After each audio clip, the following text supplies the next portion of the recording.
আসসালামু আলাইকুম ওয়া রাহমাতুল্লাহি ওয়া বারাকাতুহু। আমার সম্মানিত দর্শক শ্রোতা ভাই এবং বোনেরা, আশা করি এই পবিত্র জুমার দিনে আপনারা সবাই সহি সালামতে আছেন পরিবার পরিজন নিয়ে। আমি আপনাদের সামনে এখন দেশের রাজনীতি নিয়ে দু একটি কথা সংক্ষেপে বলতে চাই।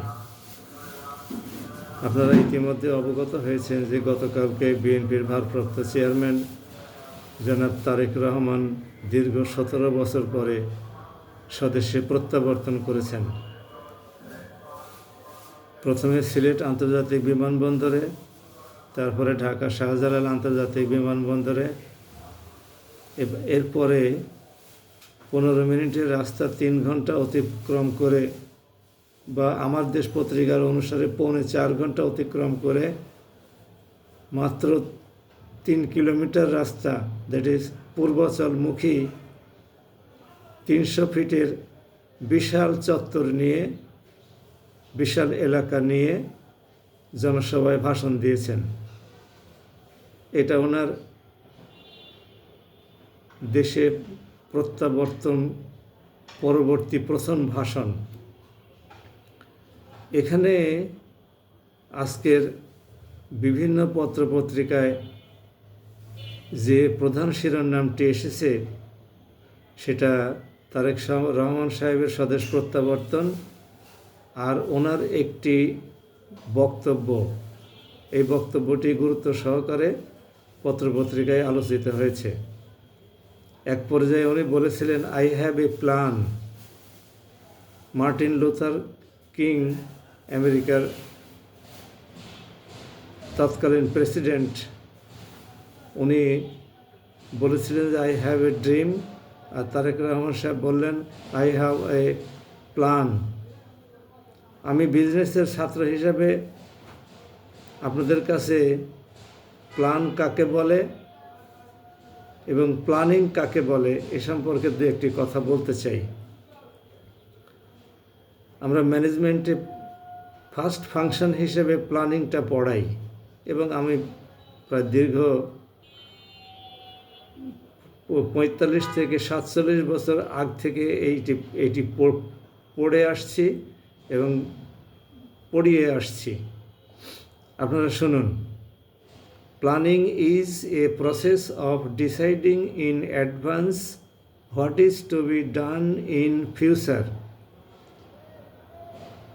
আপনারা যারা প্ল্যানিংয়ের ডেফিনেশন সম্পর্কে বিজনেস ফ্যাকাল্টির স্টুডেন্ট হিসেবে জানেন তারা তো জানেনই, আর যারা নন বিজনেসের স্টুডেন্ট তারা এই ভিডিওটাকে রিপ্লে করে বারবার শুনতে পারেন। আমি তারপরেও আরেকবার রিপিট করছি। Planning is deciding in advance what is to be done in future. Bangla অর্থ হলো ভবিষ্যতে কি করা হবে সে সম্পর্কে পূর্বাহ্নেই সিদ্ধান্ত গ্রহণ করাকে পরিকল্পনা বলে।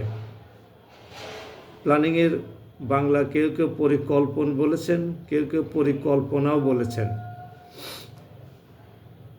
আর প্ল্যান শব্দের অর্থ হলো plan is an outcome of planning. অর্থাৎ আপনি ভবিষ্যতে কি করা হবে সে সম্পর্কে যে পূর্বাহ্নেই সিদ্ধান্ত নিয়ে রাখলেন, এই সিদ্ধান্তটাকে কাগজে কলমে লিখিত আকারে যখন আপনি জনসমক্ষে পেশ করবেন এবং ধীরে ধীরে ভবিষ্যতের কর্মপন্থাগুলো বাস্তবায়ন করবেন, তখনই সেটাকে প্ল্যান বলা হয়। যে সিদ্ধান্তটা আপনি গ্রহণ করেছেন সেটাই কাগজে কলমে লিখিত আকারে সবার কাছে জানিয়ে তারপরে সেটা বাস্তবায়নের পথে ভবিষ্যতের দিকে এগিয়ে যাবেন। এটা হলো প্ল্যান। এখন আমাদের প্রশ্ন হলো, তারেক সাহেব শুধু বললেন আই হ্যাভ এ প্ল্যান, তাহলে স্বভাবতই প্রশ্ন জাগে কি তার সে পরিকল্পনা। যতক্ষণ পর্যন্ত ভবিষ্যতে আপনি কি করবেন তা জনসমক্ষে বাস্তবায়নকারী কর্তৃপক্ষের কাছে প্রকাশ না করবেন, কাগজে কলমে আপনি দাখিল না করবেন, আপনি রেকর্ডভুক্ত না করবেন, ততক্ষণ পর্যন্ত এটা প্ল্যান বলে না। তাহলে তারেক রহমান সাহেবের কাছে আমাদের প্রশ্ন হলো, আপনি ভবিষ্যতে কি করবেন দলের সর্বোচ্চ কর্তা হিসেবে আপনার মাথায় এটা থাকতেই পারে। এবং গতকালকের মিটিংয়ে উনি বিস্তারিত বলবেন সেটা প্রত্যাশাও করি নাই। গতকালকে কেবল প্রথম এসেছেন কয়েক মিনিটের ভাষণে, উনি 17 মিনিটের ভাষণে উনি যা বলেছেন আমরা সব কিছু তার কাছ থেকে শুনতে চাইতে পারি না, আমরা এটা আশা করি নাই। কারণ তার স্নেহময়ী মাতা এভার কেয়ার হাসপাতালে গুরুতর অসুস্থ অবস্থায় চিকিৎসাধীন থাকা অবস্থাতে উনি সব কিছু কালকেই আমাদের সামনে পেশ করবেন, আমরা এটা আশা করি নাই।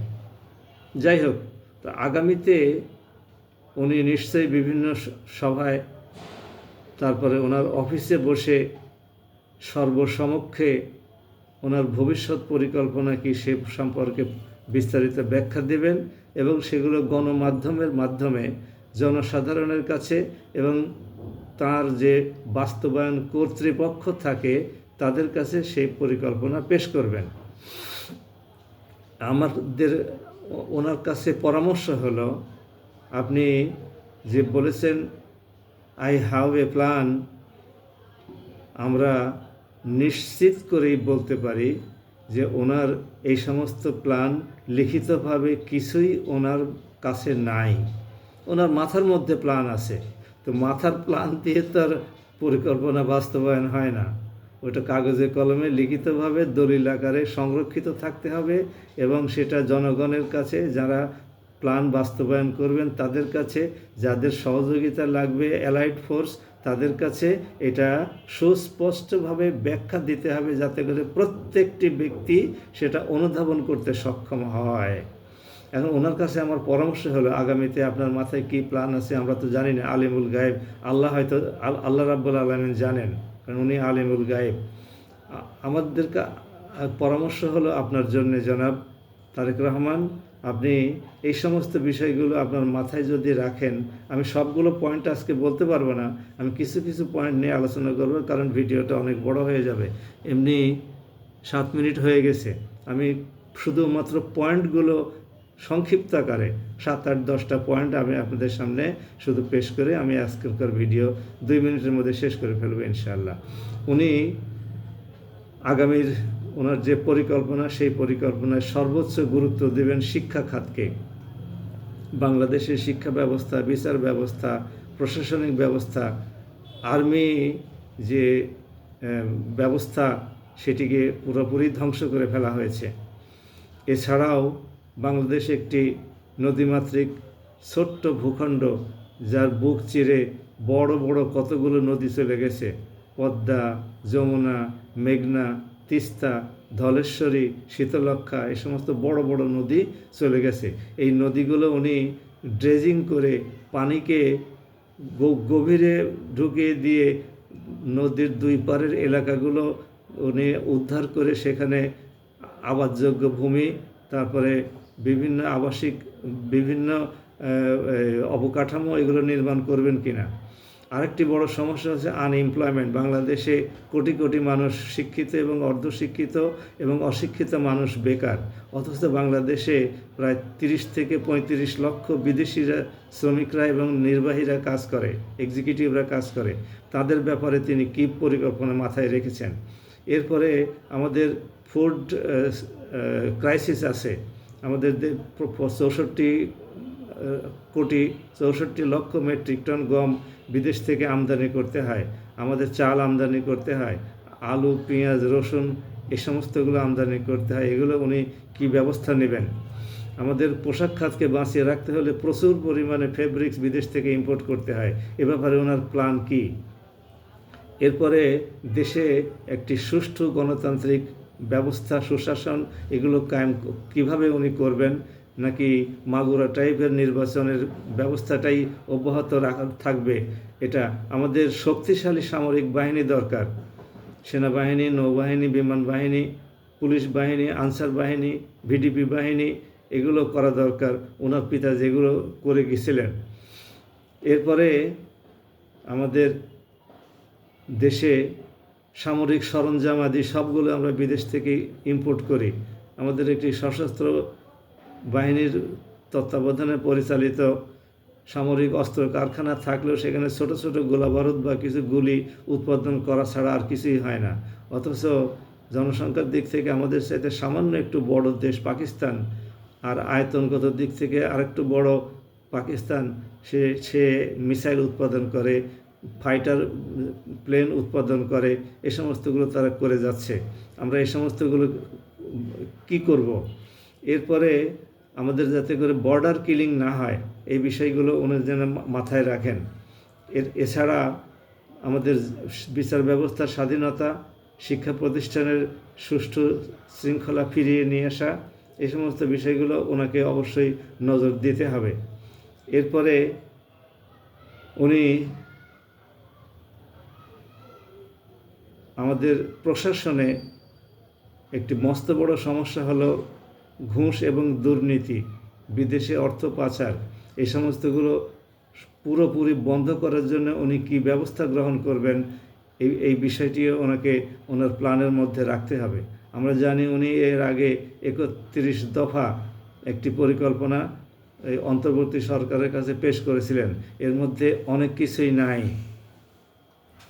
কাজেই এই সমস্ত বিষয়গুলো যেন ওনার প্ল্যানিংয়ের মধ্যে থাকে, আমরা এই প্রত্যাশা ওনার কাছে অবশ্যই রাখব। পরবর্তী ভিডিওতে আমি আরও অনেকগুলো বিষয় আপনাদের কাছে পেশ করব। এমনি 11.5 মিনিটের মতো, 12 মিনিটের মতো আমার ভিডিও হয়ে গেছে। আমি দুঃখিত, এত বড় ভিডিও সাধারণত আমি করি না। আমার এই চ্যানেলটির নাম হলো ডক্টর আতাউরস অ্যানালিসিস। সাবস্ক্রাইব করে রাখুন এবং পাশে থাকা বেল আইকনটাতে ক্লিক করে রাখুন। আপনারা এটা বা যদি মনে করেন যে আমরা এই বিষয়টি বারবার জানতে চাই, তাহলে আপনি রিপ্লে করে শুনতে পারবেন। সবাই ভালো থাকুন। আসসালামু আলাইকুম ওয়া রাহমাতুল্লাহ।